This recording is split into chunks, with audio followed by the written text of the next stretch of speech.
दोस्तों last episode में आप सभी लोगों ने देखा कि कार्तिक को सांप डसने जा रहा होता है और पीछे से सुरभि आके कार्तिक को धक्का दे देती है और वो सांप सुरभि को डस लेता है। फिर उसके बाद सुरभि नीचे गिर जाती है और उसके बाद कार्तिक और भी ज़्यादा गुस्सा हो जाते हैं जब नीचे वो गिर जाते हैं और फिर कहते हैं कि हमारा और तुम्हारा रिश्ता ख़त्म, आज से तुम मुझसे बात मत करना, और फिर वहाँ से चले जाते हैं और गाड़ी में बैठ जाते हैं। और सुरभि यहाँ पे कार्तिक कार्तिक कहकर वो नीचे ज़मीन पर गिर जाती है और बेहोश हो जाती है। फिर उसके बाद ये सब एक आदमी देखता रहता है और सांप को वहाँ से काट कर सुरभि को जाते हुए देख लेता है और फिर वो इधर उधर जाता है। फिर पहले फिर सुरभि के पास आता है और सुरभि को चेक करता है तो सुरभि एकदम बेहोश हुई पड़ी रहती है। फिर वो आदमी क्या करता है कि दौड़कर तुरंत कार्तिक के पास जाता है, कार्तिक की गाड़ी के पास, और फिर कहने लगता है साहब साहब एक औरत है, उसको सांप काट लिया है।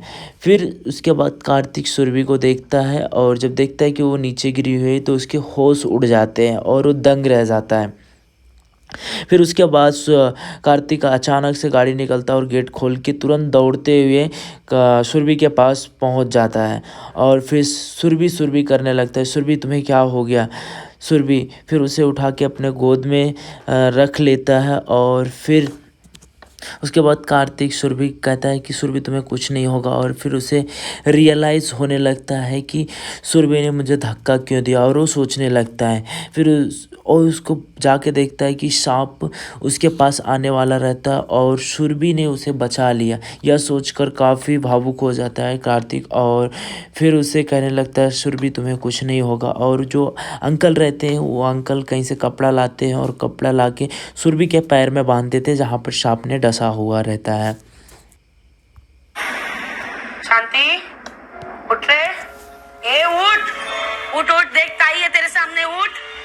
फिर उसके बाद कहती है कि तेरे से मैं एक बार फिर से पूछती है, बता दे रे किधर है रे सुरभि। फिर भी ये नहीं बताती है तो फिर ताइज होती काफ़ी ज़्यादा गुस्सा हो जाती है और उठती है वहाँ से और जग से एक जग पानी लेती है और फिर ज़ोर से उसके फेस पर गुस्से में फेंक देती है। फिर ताई कहती है दे रे इसको एक झटका और दे, चल दे। फिर उसके बाद ये तार और सभी लेके आ जाता है और इधर कहने लगती है नहीं नहीं नहीं। फिर भी ये नहीं सुनता और उसे झटका देने की तैयारी करते ही रहता है तो पीछे से एक आवाज़ आती है, प्यारे मोहन। यह आवाज़ सुनकर सभी के चेहरे के हाव भाव उड़ जाते हैं और काफ़ी ज़्यादा दोनों डर जाते हैं। फिर उसके बाद ये कहने लगता है कि कार्तिया कार्तिया आ गया, और फिर ताई कहती है ए मेरे को कार्तिया का मालूम है, उसका आवाज़ कैसा है। और फिर से कहता है कि प्यारे मोहन, और फिर वो कहता है कि ये आवाज़ तो मुझे जानी पहचानी सी लग रही है। और फिर उसके बाद ताई कहती है फटाफट ये वायर को लपेट और ये इसको इधर ही मरने दे, बाद में देखेंगे। फिर उसके बाद ये जाता है फटाफट वायर निकालता है बोर्ड से और वहाँ से लपेट कर फिर कहीं पर ले जाके छुपा देता है। इधर कार्तिक और अंकल दोनों जन मिलकर सुरभि को गाड़ी के अंदर बैठा देते हैं और अंकल कहने लगते हैं कि सुरभि के ऊपर जो सांप का जहर है वो अब चढ़ने लगा है और सांस इसकी धीरे होने लगी है। और उसके बाद अंकल कहते हैं कि आप इन्हें फ़ौरन यहाँ से तुरंत अस्पताल ले जाइए, जहर पूरे बॉडी में फैलने से पहले आपको हॉस्पिटल पहुँचना ज़रूरी है। फिर यह सुनते ही कार्तिक कहता है कि नहीं सुरभि मैं तुम्हें कुछ नहीं होने दूंगा, और पागलों की तरह दौड़ के जाता है और तुरंत स्टीयरिंग पे बैठकर गाड़ी वहाँ से घुमाकर स्टार्ट करके और तेज़ी से हॉस्पिटल की तरफ गाड़ी से जाता रहता और उसको सुरभि से यानी बात करते रहता है, नहीं सुरभि तुम्हें कुछ नहीं होगा, तुम्हें कुछ नहीं होगा, तुम बहादुर हो, तुम्हें कुछ नहीं हो सकता है। तो बहुत नाराज हो, सुन रहे मेरी बात, मैं क्या कह रहा हूँ। तुम मेरी बात हमेशा मानती थी ना, मेरी सारी प्रॉब्लम्स को दूर करती थी। तुम अभी भी मुझे नाराज छोड़ के नहीं जा सकती, वरना मैं और नाराज हो। फिर उसके बाद सुरभि कहती है कि शायद ये मेरे झूठ बोलने की सज़ा है कार्तिक, मैं तुम्हें बहुत परेशान करती हूँ ना। फिर उसके बाद सुरभि कहती है जो खुशी मैंने आपको जीते जी नहीं दे पाई, शायद मेरे मरने के बाद आपको वो खुशी मिल जाए। फिर उसके बाद कार्तिक कहता है नहीं सुरभि, मुझे ऐसी कोई खुशी नहीं चाहिए जो तुम्हारे बगैर हो। और उसके बाद कार्तिक कहता है तुम जैसे भी हो मैं तुम्हारे साथ जी लूँगा, लेकिन मैं तुम्हारे बिना कभी भी मैं ज़िंदा नहीं रहूँगा, प्लीज़ तुम अपनी आंखें खोल के रखो। फिर उसके बाद सुरभि कहती है कार्तिक मैंने भले ही तुम्हें झूठ बोला है, लेकिन मेरा जो प्यार तुम्हारे लिए है ना वो सच्चा है। फिर उसके बाद सुरभि कुछ कहने जा रही थी कि मैं आपसे बहुत बहुत प्यार करता हूँ, लेकिन सुरभि की सांसें जो होती हैं काफ़ी ज़्यादा अटकने लगती हैं, क्योंकि जो जहर का असर होता है सुरभि के ऊपर चढ़ने लगता है। फिर उसके बाद गणपति बप्पा से मिन्नतें करने लगता है, कहता है कि प्लीज़ प्लीज़ गणपति भगवान मेरे कर्मों का सज़ा मेरी सुरभि को मत देना प्लीज़। उसके बाद अचानक से कार्तिक की गाड़ी रुक जाती है और कहने लगता है कि ये क्या हो गया है। और बाहर जैसे ही गाड़ी से उतर के नीचे आता तो देखता है कि उसकी गाड़ी के बोनट से पूरा धुआं निकलता रहता है। और फिर उसके बाद सोचकर परेशान हो जाता, देखता है चारों तरफ कि कोई भी आता जाता नहीं रहता है उस जगह पर। फिर उसके बाद कार्तिक दौड़ कर जाता है सुरभि के पास और सुरभि का हौसला बढ़ाता है। कहता है कि सुरभि, नहीं सुरभि, तुम अपनी आंखें खोल के रखो सुरभि, तुम्हें कुछ नहीं होगा सुरभि, मैं हूँ ना, तुम्हें कुछ नहीं होने दूंगा। और फिर यह सब बोलकर फिर वहाँ से दौड़ कर जाता है और कहता है कि यहाँ पर है कोई है मेरी हेल्प करने वाला। फिर चिल्लाता ही रहता है। फिर अचानक से एक मस्जिद में अजान होने लगती है और फिर वो अजान सुनता है और फिर वो सोचने लगता है, कार्तिक जो वादा किया रहता है उसके पापा से, वो सोचने लगता है, कहा रहता है कि मैं उसको सुरभि को कोई प्रॉब्लम नहीं होने दूंगा। फिर यह सोचने के बाद कार्तिक तुरंत आता है गाड़ी के पास और गाड़ी का गेट खोलकर सुरभि को गोद में उठा लेता है और मस्जिद की तरफ पैदल ही दौड़ने लगता है। ये यहाँ पर किशोर को देख के हक्का बक्का रह जाता है और ताई कहते हैं, काय झाला रे, क्या हो गया। फिर उसके बाद यहाँ पर ताई भी पुलिस को देखती है और उनके भी होश उड़ जाते हैं और काफ़ी ये भी डर जाती हैं, हक्का बक्का दोनों के चेहरे के रंग उड़ जाते हैं। उसके बाद किशोर धीरे धीरे करके आगे आते हैं और ताई किशोर कर देख कर ताई की जो चेहरे की जो होती है सब उड़ जाता है और काफ़ी डर जाती हैं ताई, और ये भी हक्का बक्का हो जाता है और इसके भी चेहरे के रंग उड़ जाते हैं किशोर कर जिंदा देखकर, जो कि किशोर को ताई बहुत दिन पहले मर्डर कर चुकी रहती हैं और उसे ज़मीन पर दफना दी रहती हैं। ताई को लगता है कि किशोर उसी के लिए पुलिस लेके आया है, लेकिन किशोर यह सब पुलिस को नहीं बताता है, कुछ और बताकर पुलिस को लेके आता है।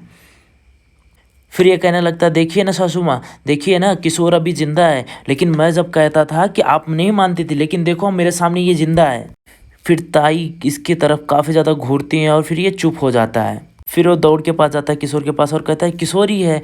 फिर ताई कहने लगती है, काय झाला काय इंस्पेक्टर साहब, आप इस आदमी को इधर काय को लेके आया। फिर इंस्पेक्टर कहता है कि मुझे कार्तिक से मिलना है। फिर ताई पूछती है क्यों, तो फिर उसके बाद इंस्पेक्टर कहता है कि गुमशुदगी की उन्होंने रिपोर्ट लिखाई थी। और इंस्पेक्टर कहते हैं कि ये अपना गलती खुद सुधारना चाहते हैं और इन्हें सुधरने का मौका दीजिए आप।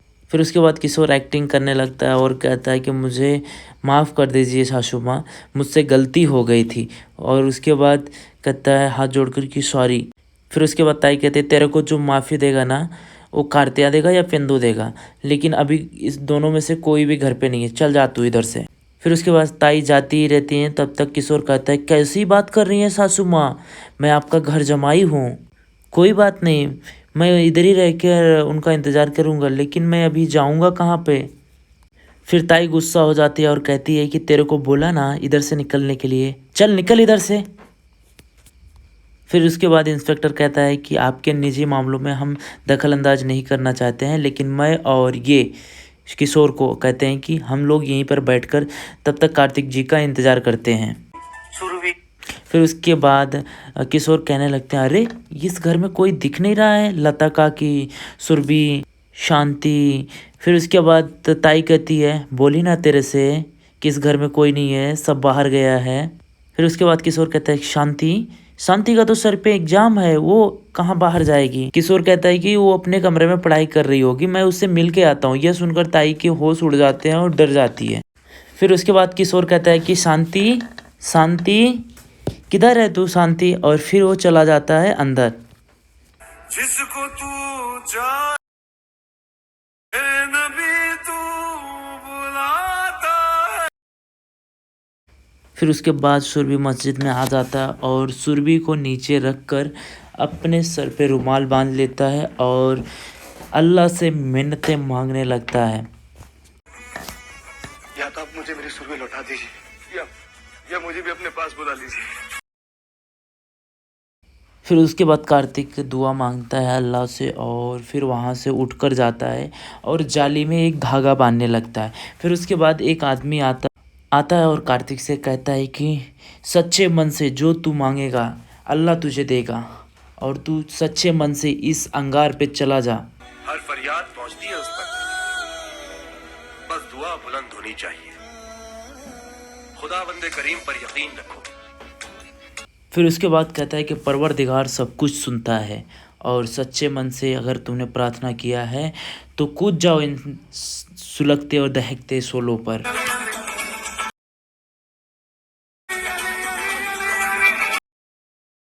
फिर उसके बाद कार्तिक दहकते शोलों पर यानी आग के ऊपर वो चलने लगता है और फिर अचानक से ही चमत्कार हो जाता है और जो नाग सुरभि को डसा रहता है वो जाली से वो अंदर आ जाता है और धीरे धीरे करके सुरभि के पैर के पास आ जाता है और यह सब देखकर सब लोग डर जाते हैं और उसे भगाने की कोशिश करते हैं, लेकिन फिर अचानक से कार्तिक वहाँ पे आ जाता है और उन लोगों को मना कर देता है और देखते ही देखते वो सांप सुरभि के पैर से जहर खींच लेता है और खींचकर वहाँ से चला जाता है।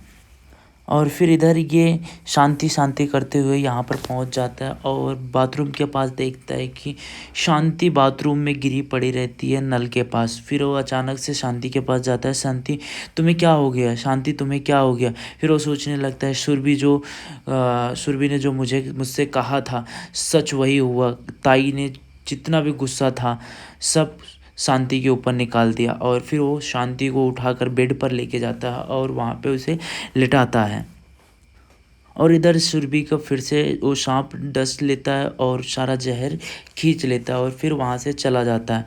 सो गाइज़ ये एपिसोड यहीं पे ख़त्म होता है और मिलते हैं नेक्स्ट एपिसोड में। अगर आपको ये अच्छा लगा होगा तो चैनल को सब्सक्राइब, लाइक, कमेंट, शेयर कर देना है। मिलते हैं नेक्स्ट एपिसोड में। Till then bye bye.